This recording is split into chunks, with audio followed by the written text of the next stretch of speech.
कहते हैं ना, हर तस्वीर एक पल को कैद करती है। पर क्या हो अगर उस तस्वीर में कोई ऐसा दिखे जो वहां था ही नहीं। आरव माथुर पेशे से एक फोटोग्राफर, उसकी तस्वीरों में जान होती थी। हर फोटो ऐसा लगता था जैसे वो बोल रही हो। लोग कहते थे आरव की नजर में कुछ खास है। और सच में थी भी। वो सिर्फ तस्वीरें नहीं लेता था, वो कहानियां पकड़ता था। उसका एक छोटा सा स्टूडियो था दिल्ली में, जहां दीवारों पर उसकी क्लिक की हुई बेहतरीन तस्वीरें लगी थीं। पुराने मंदिर, बारिश में भीगती सड़कें, बच्चों की हंसी और वो एक चेहरा, उसकी मंगेतर रिया और आरव का रिश्ता सादगी भरा था। दोनों की शादी अगले महीने होने वाली थी, पर शायद किस्मत को कुछ और ही मंजूर था। एक रात आरव और रिया किसी फोटोग्राफी प्रोजेक्ट से लौट रहे थे। सड़कें सुनसान थीं और हल्की बारिश हो रही थी। रिया हंसते हुए बोली, आरव, बारिश की तस्वीरें कितनी खूबसूरत होती हैं ना।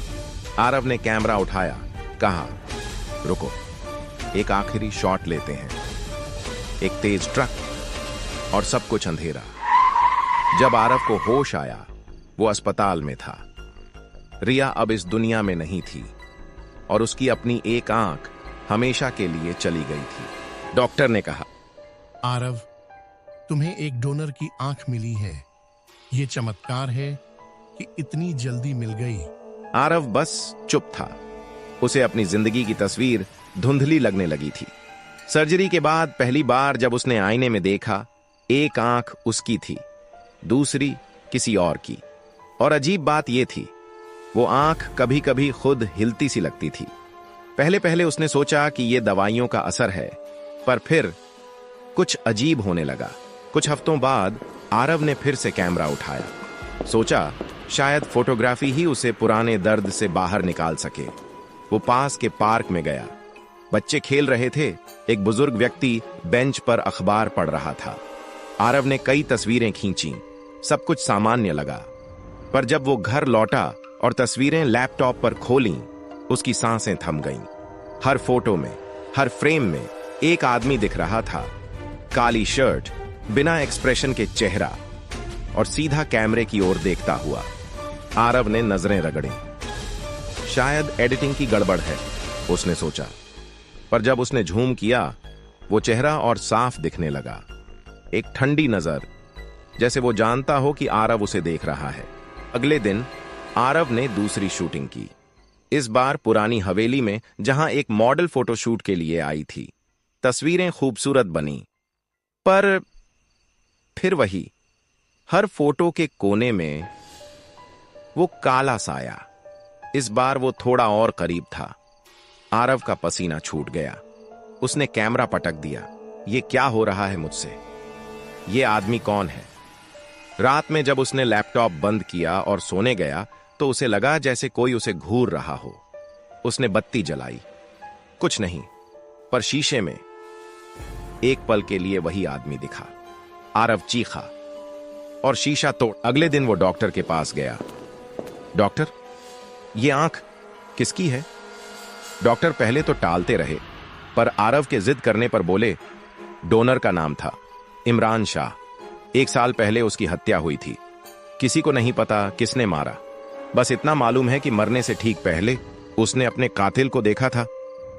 आरव के पैरों तले जमीन खिसक गई। मतलब जो आंख अब उसकी है, वो आखिरी बार किसी कातिल को देख चुकी है। रात को जब आरव ने अपनी आंखों को बंद किया, तो उसे सपने में वो आदमी दिखा, वही काली शर्ट वाला। इस बार वो बोला, देखना बंद मत करना, वरना सच्चाई कभी नहीं दिखेगी। आरव हड़बड़ाकर उठा।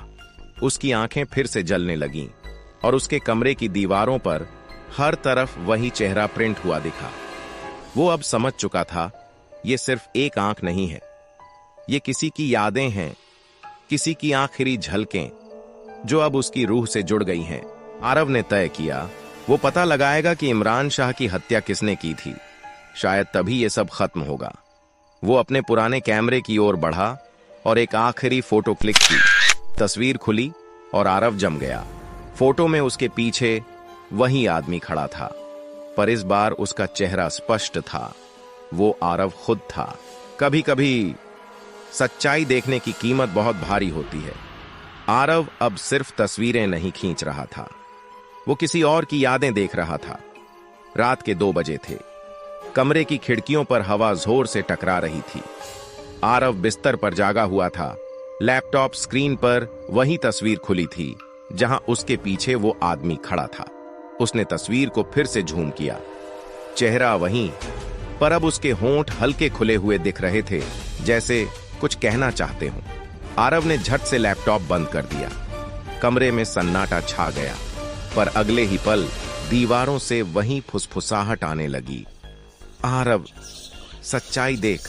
अगले दिन आरव ने ठान लिया, उसे पता लगाना ही था कि इमरान शाह की हत्या कहां हुई थी। कुछ खोजबीन के बाद उसे एक नाम मिला, पुरानी हवेली, जहां कभी इमरान शाह का फोटोशूट हुआ था, और वहीं किसी अज्ञात हादसे में उसकी मौत हुई।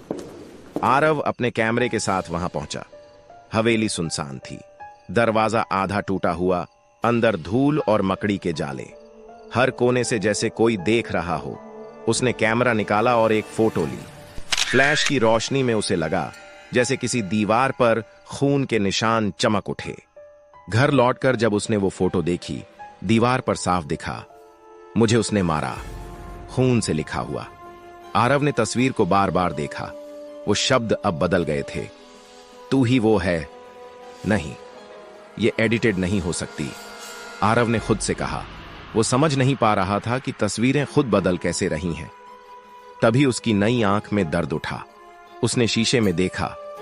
वो पुतली अब गहरी लाल चमक रही थी, और उस चमक में उसे वो आदमी दिखा, इमरान शाह। आरव पुलिस रिकॉर्ड्स तक पहुंचा। उसे पता चला कि इमरान शाह एक फैशन फोटोग्राफर था जो किसी मॉडल के साथ जुड़ा हुआ था। हत्या के समय उस मॉडल का नाम आया था रिया। आरव का दिल धक से रह गया। रिया? उसकी रिया? पर उसकी रिया तो मर चुकी थी। क्या ये वही रिया थी? फाइल में लिखा था, मॉडल रिया कपूर गायब, मामला बंद। आरव की सांसें भारी होने लगीं।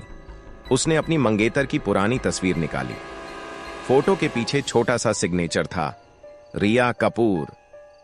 मतलब वो और इमरान शाह एक दूसरे को जानते थे।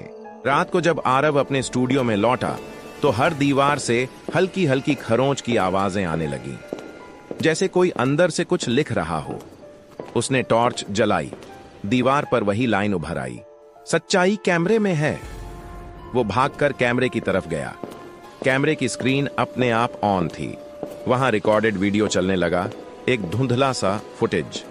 उसमें दिख रहा था रिया और उसके साथ कोई और आदमी, आरव नहीं बल्कि इमरान शाह। रिया मुस्कुरा रही थी, और तभी कैमरे की दिशा बदलती है। एक और साया आता है जो गुस्से में कैमरा तोड़ देता है। आरव की रगों में खून जम गया। वो साया वो खुद था। रिया और इमरान झगड़ रहे थे। रिया चिल्ला रही थी, आरव नहीं जानता इमरान, ये रिश्ता खत्म हो गया है। इमरान ने उसका हाथ पकड़ा, रिया ने उसे धक्का दिया, और तभी दरवाजा खुला। आरव अंदर आया गुस्से में, और उसके हाथ में कैमरे का स्टैंड। इमरान जमीन पर गिर पड़ा। रिया चिल्लाई, नहीं आरव, पर तब तक बहुत देर हो चुकी थी। आरव हड़बड़ाकर वापस होश में आया। वो पसीने से भीगा हुआ था। उसकी आंखें कांप रही थीं। अब सब कुछ साफ था। वो सिर्फ इमरान की आंख नहीं थी, वो उसकी कसूर की गवाही थी। आरव ने दीवार पर लगी अपनी रिया की तस्वीर की ओर देखा। रिया मुस्कुरा रही थी, पर अब वो मुस्कान बदल गई थी। उसके होंठों पर फुसफुसाहट थी। तूने उसे मारा था। वो कैमरा लेकर हवेली वापस गया, वही जगह जहां सब शुरू हुआ था। हवेली अब और भी ज्यादा टूटी फूटी लग रही थी, पर जैसे जैसे वो अंदर बढ़ा, कमरे जिंदा लगने लगे। दीवारें सांस ले रही थीं। फर्श पर पड़े शीशे के टुकड़ों में वो अपनी 3 अलग अलग परछाइयां देख सकता था। हर परछाई अलग चेहरा दिखा रही थी। एक में उसका गुस्सा, दूसरे में उसका डर, और तीसरे में एक खालीपन। उसे ऐसा लगा जैसे ये तीनों रूप वो खुद हैं, 3 हिस्सों में बंटी हुई आत्मा।